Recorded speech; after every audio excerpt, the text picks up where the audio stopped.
mucho sucede en la vida cristiana es que pensamos que al creer a Dios,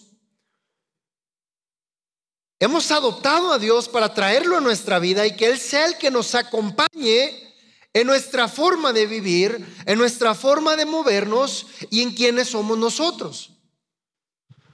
Si usted piensa este pasaje y lo medita, la esencia de nuestra vida está concentrada en este pasaje. La esencia del trayecto de la vida de una persona son estas tres cosas: lo que vive, lo que se mueve o el cómo se mueve y el quién es. Y usted póngase a pensar, ¿quién es usted? ¿Cómo se ha movido? ¿Cómo se está moviendo actualmente? ¿Y cómo está viviendo? O sea, ¿cómo está desarrollando vida? Y como hijos de Dios y como iglesia, muchas veces pasamos por pruebas y tribulaciones porque no entendemos cómo es que funciona la vida cristiana y cómo Dios nos pide caminar. Pasamos por pruebas y luchas y mire, esto es constante. Hay personas que no dejan de salir de pruebas y batallas. Y yo entiendo que todos pasamos por pruebas y batallas, pero hay quienes Dios no los saca de ahí porque no han aprendido algo que deben de cambiar ellos.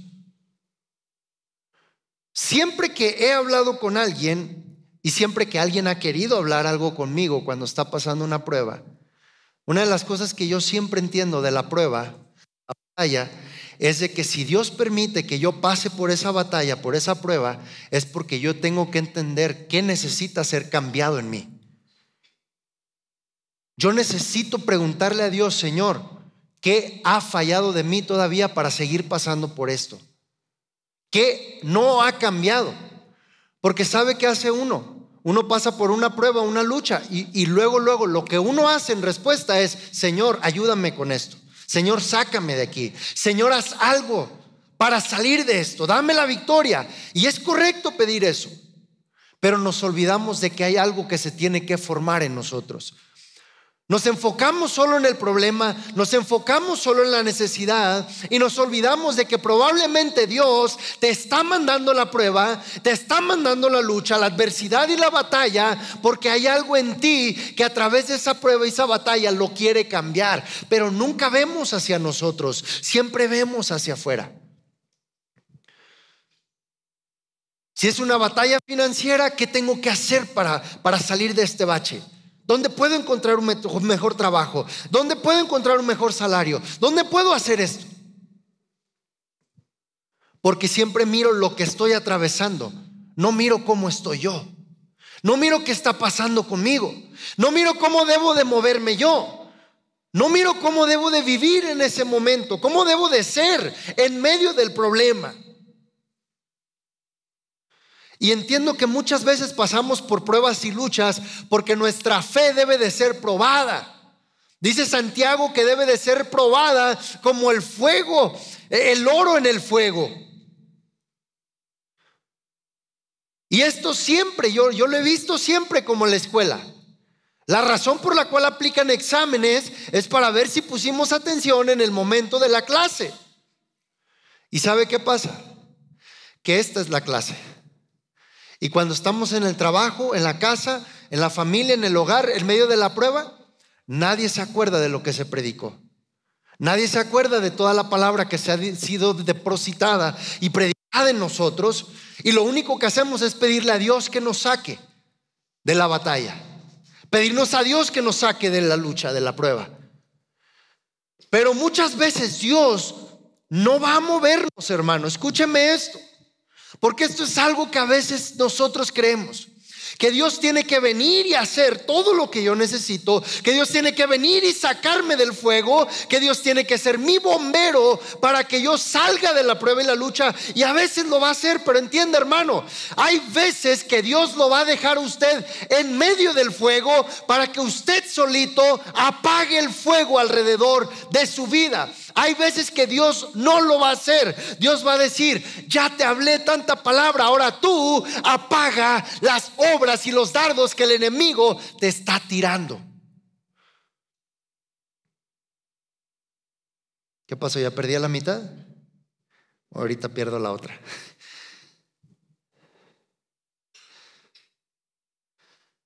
En Él nos movemos, en Él vivimos, en Él somos. En Él, en Él, en Él. O sea que todo es a través de Él.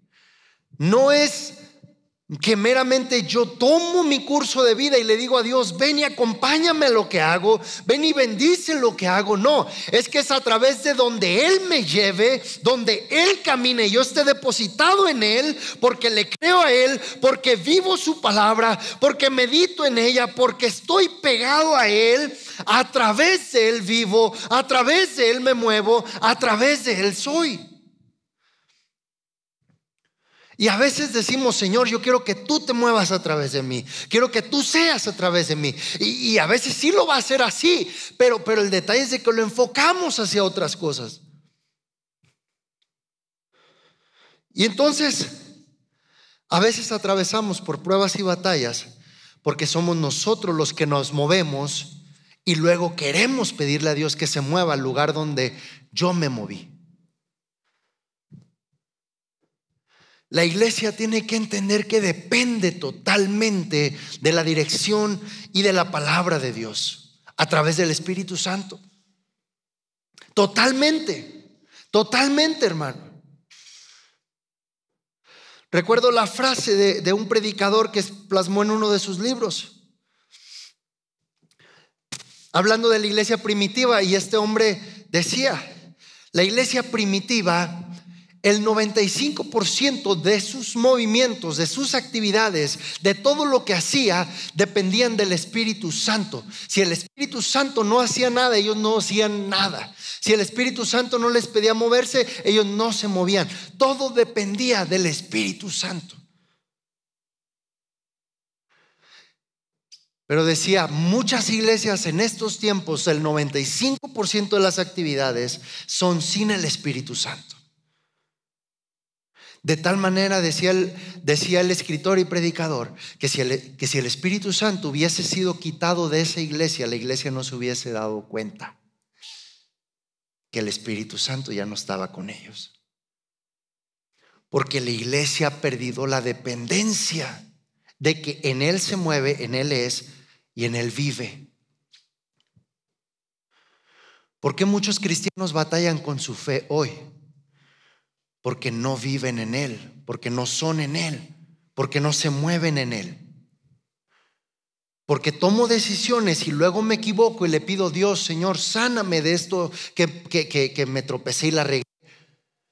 Porque voy y me endeudo y me echo una losa que no puedo cargar y le digo, Señor, súpleme un trabajo para salir de aquí. Pero Dios no se movió con nosotros a endeudarnos. Dios no se metió con nosotros a tomar decisiones de pecado, de maldad, de nuestra carne, nuestra emoción. Dios no se movió con nosotros ahí. Si Él se hubiera movido, o más bien nosotros nos hubiéramos movido en Él, no hubiese necesidad de pedirle al Señor, sácame de esta prueba. ¿Estamos aquí?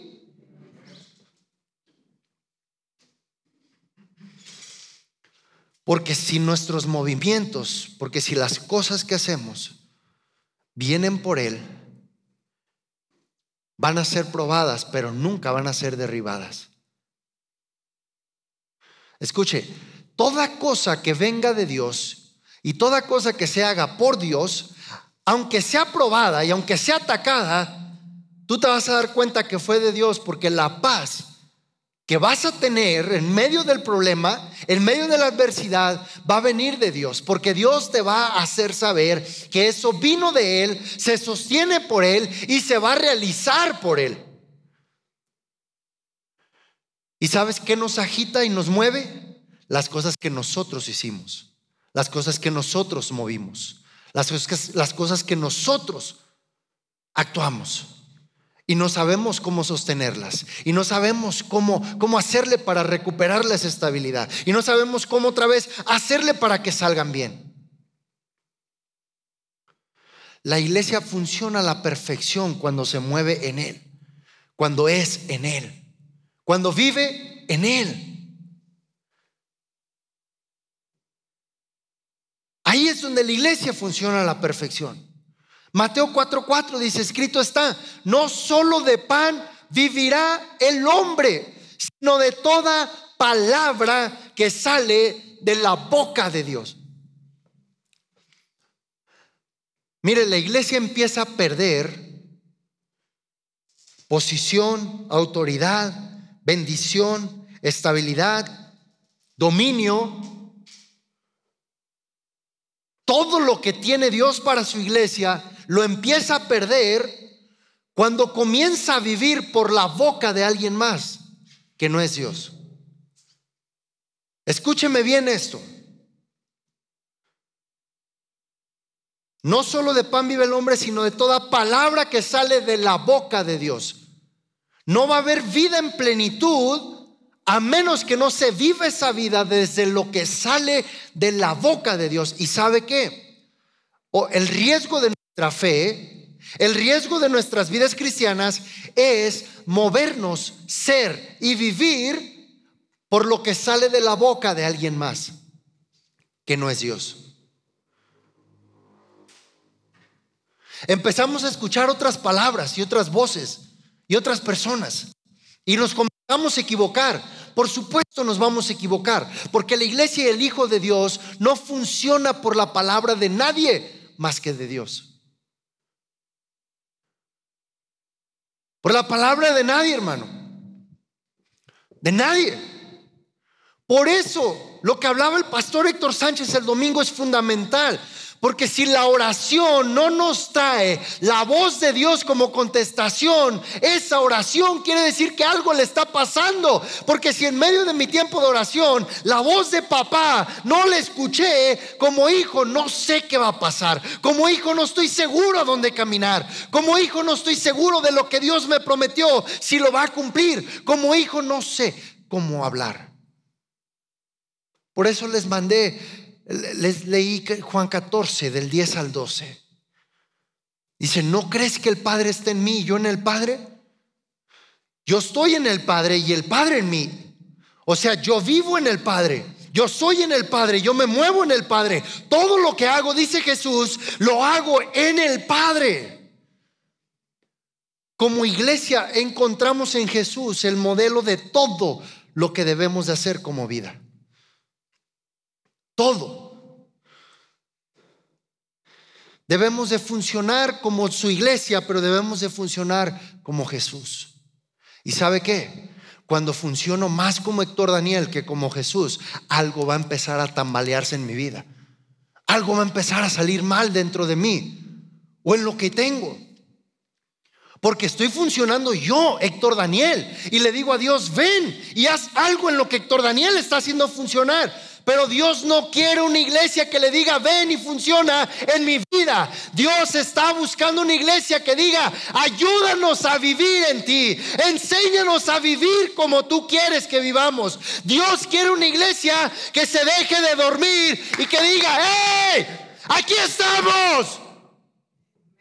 Dios está esperando una iglesia que se levante, que deje de humillarse por el diablo, que deje de sucumbir ante el mundo. Dios está esperando una iglesia que diga hey, aquí estoy, úsame, muévete a través de mí, haz lo que quieras. Dios está esperando una iglesia que diga ya sácame de vivir en mis problemas, en mis cadenas, en mis tristezas, en mis horrores, en todas las caídas y fatalidades y barbaridades que hago. Dios está esperando una iglesia que se levante, hermano. Una iglesia que diga, heme aquí, aquí estoy. No me importa el dinero, porque el dinero me va a seguir cuando yo camine en Dios. No me importa mi sostenimiento, porque Dios me va a sostener mientras yo camine bajo lo que Él quiere que yo camine. No me interesan mis cosas, porque mis cosas vienen de Él y vuelven a Él.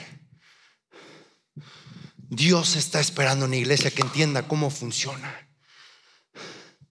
La iglesia se ha metido en lo que le está sufriendo. ¿Cómo le está pasando? Ay, es que mire cómo el diablo me tiene. Es que mire cómo la estoy pasando en mi casa. Ay, es que mire. Y la iglesia derrotada, y la iglesia triste, y la iglesia afligida, y la iglesia se deja encadenar bien fácil por el diablo. Y se le olvida la voz del Padre. Se le olvida la voz de Dios. Se le olvida cómo moverse y cómo funcionar. Porque estamos tan metidos en lo que estamos atravesando. Consecuencia de las decisiones y cómo nos movimos nosotros porque quisimos movernos así, que dejamos de ser iglesia.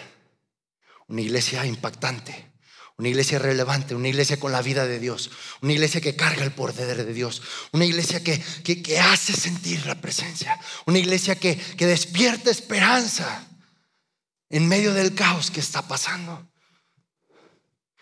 Dios está esperando que la iglesia se deje envolver por Él y no por el mundo. Dios está esperando que la iglesia se levante, que la iglesia entienda cómo debe funcionar, que una iglesia que entienda que la venida del Hijo del Hombre está cerca. Yo la semana pasada había muchas cosas que meditaba, pero una de las cosas que más me asustaba, dije: Señor, si tú vienes ahorita, ¿cuántos van a venir a buscar a Dios en la iglesia sabiendo que ya no están muchos? ¿Cuántos están listos? ¿Cuántos estamos listos para ver al Hijo del Hombre descender en una nube en su caballo blanco y decir: aquí estoy, amado, he peleado la buena batalla, he mantenido mi fe? ¿Cuántos estamos listos?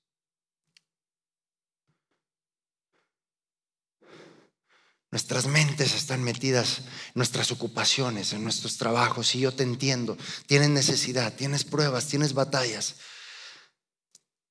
Pero ¿cuántas de esas cosas se revertirían y no existieran y no estarían ahí? ¿De cuántas de esas Dios ya te hubiera dado la victoria si caminaras en Dios? En vez de solo decirle: sácame de esto, haz esto por mí. No, vive en Él, muévete en Él.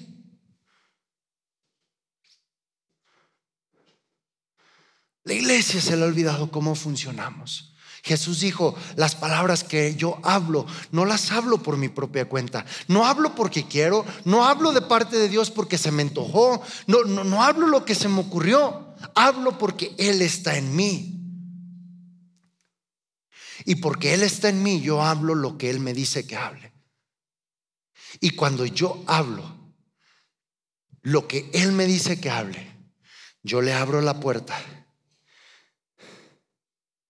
para que sus obras se manifiesten a través de mí.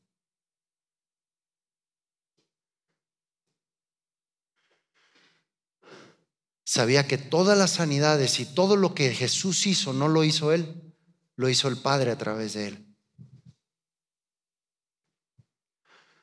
Mucha gente cree que Jesús, el Hijo de Dios, hizo todas las sanidades. El que sanó fue el Padre.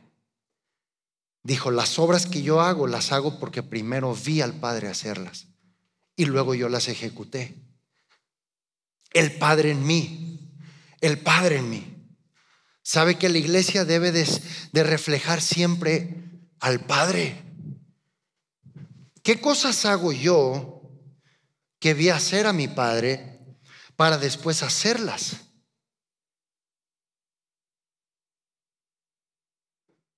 ¿Cómo me debo mover yo? Mire, ¿sabe qué me da tanta tristeza? Que hoy en día hay más cristianos moviéndose por el mundo y aún por el diablo que por su Padre Dios.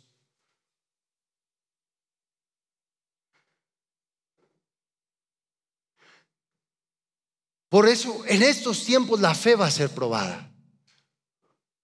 Porque hay quienes van a saber de Dios y su palabra, pero se van a mover, van a hacer y van a vivir por la palabra de la boca de alguien más. Y en eso un hijo de Dios demuestra en quién está sembrado. ¿Qué palabra lo movió? ¿Qué palabra lo hizo vivir? ¿Qué palabra lo hizo actuar? ¿Qué palabra lo hizo ser?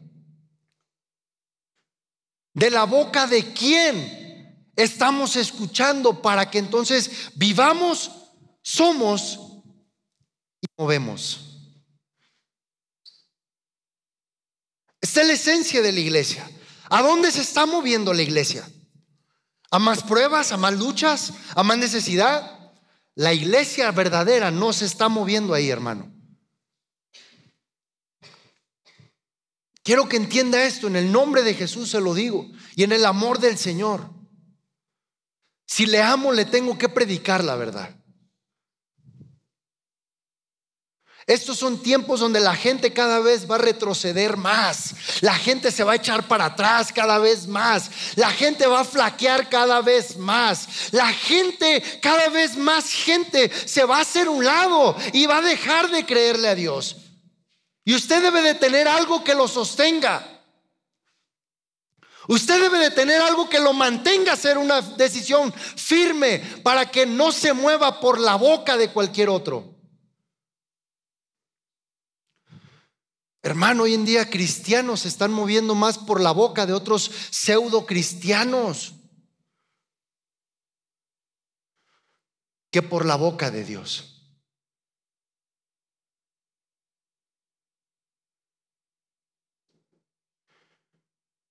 Hermano, tenemos hoy en día, hacemos movimientos y decisiones religiosas por la boca de alguien más que no es hijo de Dios.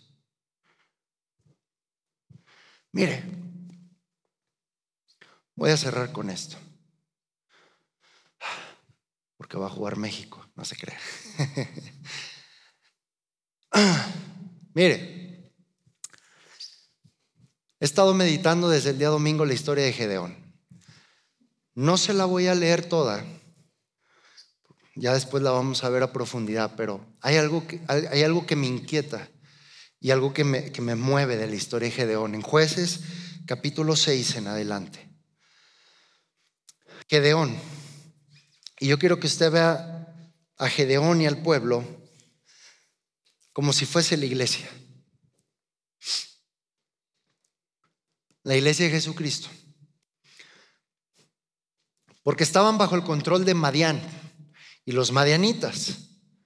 Los madianitas venían y el pueblo de Israel sembraba, cosechaba, y venían los madianitas y les robaban todo, les quitaban todo, se metían hasta con sus familias, sus mujeres, y estaban dominados totalmente por Madián. Y de repente Dios llama a Gedeón y llama y le dice, y lo escoge para liberar al pueblo de las manos de los madianitas. Y entonces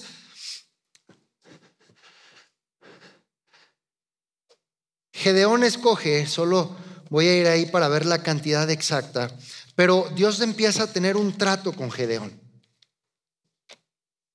Y entonces Gedeón está preparándose para ir a la batalla con Madián. Pero así como nosotros, Gedeón empezó a reclutar de acuerdo a lo que él pensaba que él iba a necesitar, de acuerdo con lo que él creía que él necesitaba para vencer. Ahora escucha, que aquí en esta historia de Gedeón, quiero que vea la historia de Gedeón y del pueblo como si fuese la iglesia, y lo que el texto del libro de Hechos leímos. ¿Por qué? Porque fíjese, estoy viendo la cantidad exacta.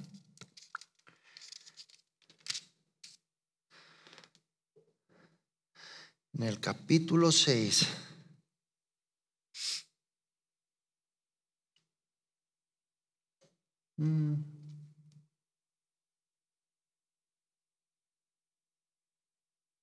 Bueno, si alguien la encuentra más rápido que yo, me ayuda.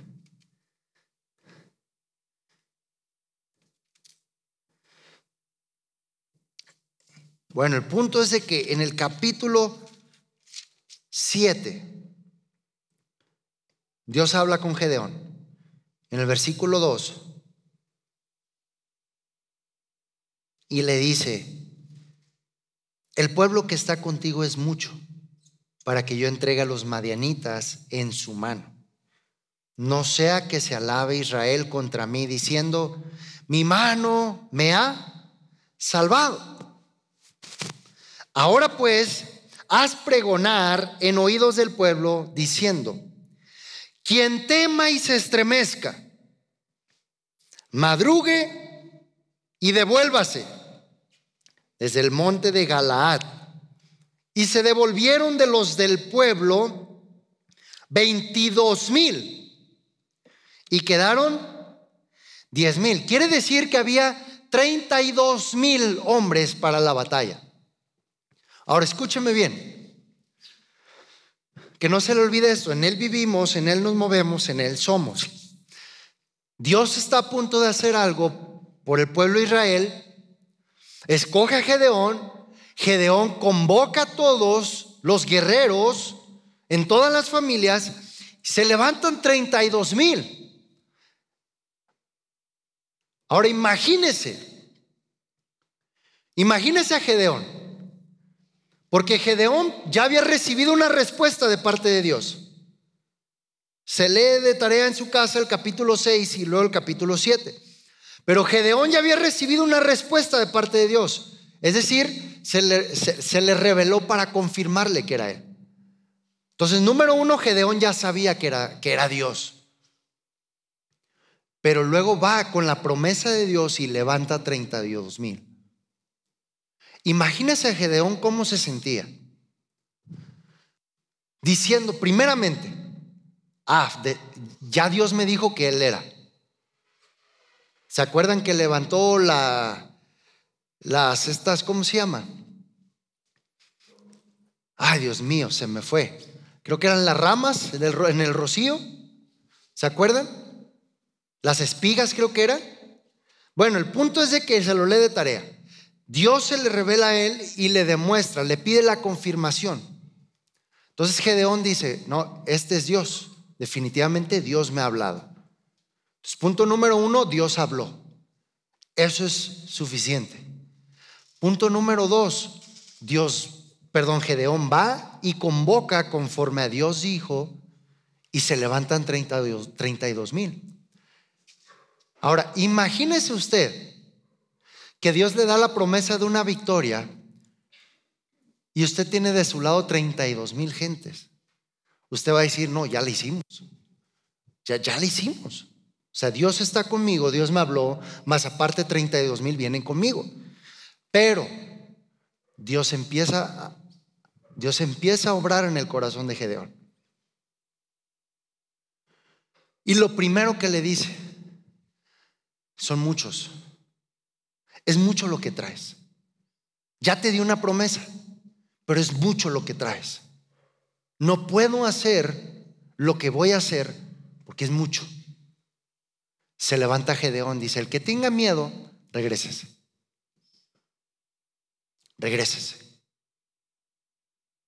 ¿Y sabe qué? Este proceso que hace Gedeón representa el proceso de filtración de muchos en el momento de la verdad. Porque cuando Dios suelta la promesa, muchos dicen: amén, gloria a Dios. Cuando viene algo de parte de Dios, sí, lo creo, sí lo va a hacer. Y luego uno dice: ¿qué tengo? ¿Con qué cuento para que Dios lo haga? ¿De qué manera creo que Dios lo va a hacer? Y uno empieza a fabricar y decir: bueno, si no es de esta manera, a lo mejor es de aquella, y si no es a través de fulano, y si no es Hay veces que traemos mucho y Dios dice: traes mucho para hacer lo que voy a hacer contigo. Te estás moviendo bastante para hacer lo que quiero hacer contigo. Estás haciendo de más para dejarme yo meterme a obrar. Y fíjese, 22,000 se fueron. 22,000. Imagínese cómo queda Gedeón de 32,000. se queda con 10,000 nomás. Dice, bueno, de perdida son 10,000. Pero luego Dios le dice en el versículo 4 a Gedeón, aún es mucho el pueblo, llévalos a las aguas y allí te los probaré. Ahí te los probaré. ¿Sabe qué? Dios siempre que tiene una promesa para nosotros, Dios siempre que va a hacer algo para nosotros, junto con la promesa viene la prueba, viene el proceso. Por eso por eso es lo que yo le decía, que cuando uno pasa por situaciones adversas, difíciles, uno tiene que decirle al Señor, no es que le diga a uno, sácame de aquí, es Señor, ¿por qué me estás haciendo pasar por esto? ¿Por qué estoy siendo probado en esto? Mire, yo puedo tener problemas en mi casa, puedo tener una pareja inconversa. Y hay veces que yo puedo orar más porque Dios haga algo en el inconverso con quien estoy batallando y nunca veo que Dios me tiene que probar a mí. Porque ¿qué si Dios va a empezar a hacer algo con el inconverso con el que batallo yo? ¿Qué si Dios va a hacer algo con ese inconverso hasta que ese inconverso vea algo diferente en mí? Hasta que ese inconverso vea una fe que no me ha visto ahorita. Hasta que ese inconverso vea un amor por Dios en mí que no ha visto hasta ahorita. Hasta que ese inconverso vea que no voy a sucumbir y no voy a temer más a las cosas que me están pasando aquí, que al temor y la reverencia y a la entrega que le tengo a mi Dios. Que quiero que vea, hermano, porque canalizamos las cosas de una manera que a veces por eso no recibimos respuesta, por eso las cosas no cambian, por eso a veces Dios nos permite mantenernos en un estado de necesidad, de prueba, de lucha, porque Dios dice, espérame, es que estás viendo con el lente equivocado. No te metí a la prueba siempre para que pidas por la prueba, para que pidas por ti.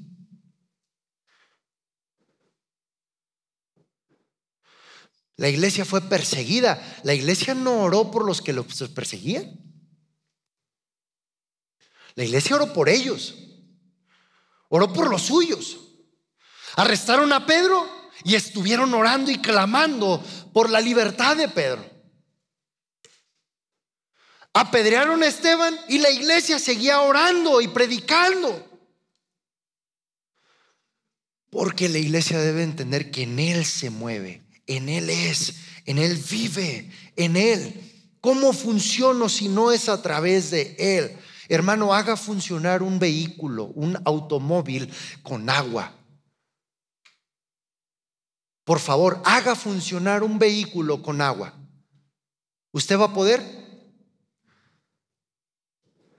¿Por qué?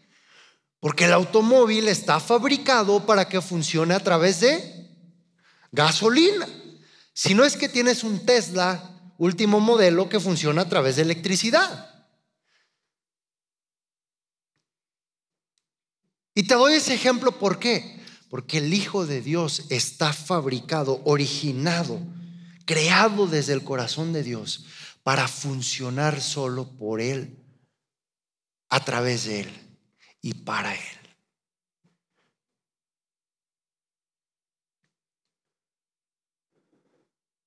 Cuando yo oro, Señor, suple mis necesidades, solamente es Dios, ven y camina donde yo me muevo, para que donde yo me mueva las cosas me salgan bien. Pero si yo camino donde Él camina, si yo me muevo donde Él se mueve, va a llegar un punto donde mi oración ya no va a ser suple mis necesidades, porque voy a entender que estando en Él, viviendo en Él, mis necesidades son suplidas. Aunque no tenga para comer, mis necesidades son suplidas. Aunque esté cargando una losa, en Él mis necesidades son suplidas. No estoy preocupado de ello, porque aunque sí lo esté atravesando, mi mirada no está puesta en la necesidad, mi mirada está puesta en Él. En Él. Pues nunca se me va a olvidar, de verdad. Y lo puedo repetir 1,000,000 de veces, pero de verdad jamás se me va a olvidar cómo mi papá siempre nos ponía a orar y ayunar cuando despertábamos algún día sin dinero, sin comida y sin familia a quien pedir apoyo, y nos decía: ni modo, hay que ayunar, hay que orar. Y siempre alguien pasaba al mediodía, o con dinero, o con despensa, o con comida, a la casa. Pero no nos decía: híjole, ¿cómo le hacemos? ¿Qué vamos a hacer? ¿Y si nos vamos otra vez a Estados Unidos? No nos decía eso. Nunca nos dijo. Siempre le pedíamos algo y decía: pídeselo a Dios. Y pues nosotros nos enojábamos con él, ¿eh? Y pues qué fácil. Pero me he dado cuenta que es más fácil pidiéndoselo a Dios. Es más fácil. Gedeón. Dios mío. Bueno, lo voy a dejar hasta ahí. Gedeón. Dios tuvo que probar a Gedeón y a los que se quedaron con él. Le digo esto y nos vamos. Le dice: a los que se vayan al río. Le dice: Gedeón, llévatelos al río. Y esta es mi indicación. A los que se atrevan a tomar agua como perros, a esos te los vas a llevar. Imagínate Gedeón, ¿qué ha de haber dicho? ¿Qué ha de haber dicho Gedeón? Se me fueron 22,000 nomás de miedosos, y ahora tengo que poner como perros a estos 10,000. No te la volaste, Dios. No estás, se te zafó un tornillo. O sea, ¿cómo vamos a ganar así? ¿Y sabe qué? Dios le dio la victoria con los que quedaron. 300 de 32,000, el 10%. 300 que Dios usó. ¿Por qué?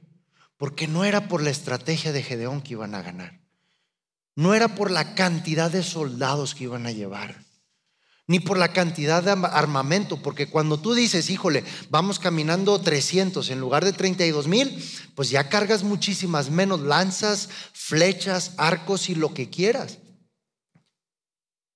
Y esto nos enseña algo la iglesia, y te lo voy a dejar hasta ahí porque después vamos a profundizar en esa historia. Pero muchas veces nos preparamos con cosas de más para cosas que solo Dios va a hacer.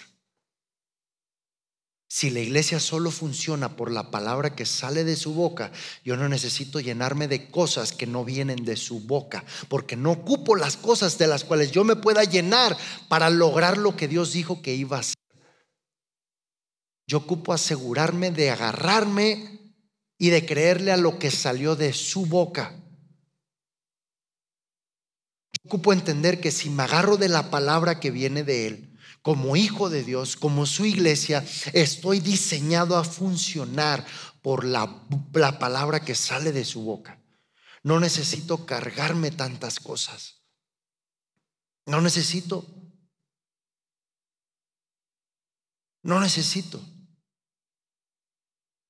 Porque entiendo que funciono porque Dios está haciéndome funcionar por Él. Funciono por Él. Cuando algo no me sale es porque yo entiendo. Cuando algo se me está trabando bastante, que yo decidí emprender o hacer, o cuando algo no está ejecutándose de la manera correcta, yo entiendo que Dios no me hizo vivir ahí, no me hizo moverme a través de eso. Dios no me hizo. Y en ese momento, si yo soy prudente y sabio, yo tengo que acabar con eso. Pero si yo soy necio, voy a seguir intentándolo a mi manera. Y no, es que esta idea me salió, es que esto se me ocurrió, es que yo creo que esto va a funcionar, y me voy a dar golpes de cabeza. Cuando ya Dios me enseñó y me dijo: por ahí no, eso no, yo no estoy ahí, yo no estoy en eso.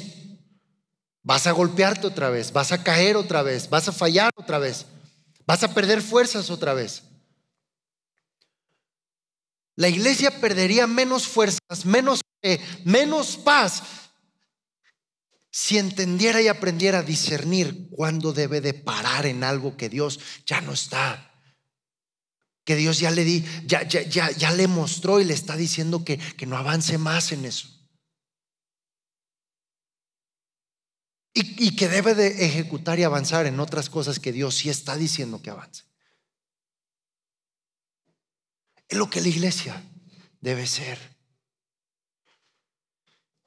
Con esto que se nos habló el domingo acerca de la oración, hay muchas cosas que he estado meditando, pero aún en la misma oración yo le digo, aún en la misma oración, como iglesia hemos orado de una manera incorrecta.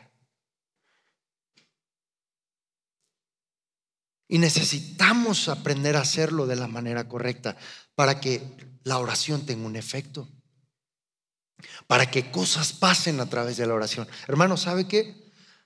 La iglesia, fíjese, esto es algo poderoso de la oración.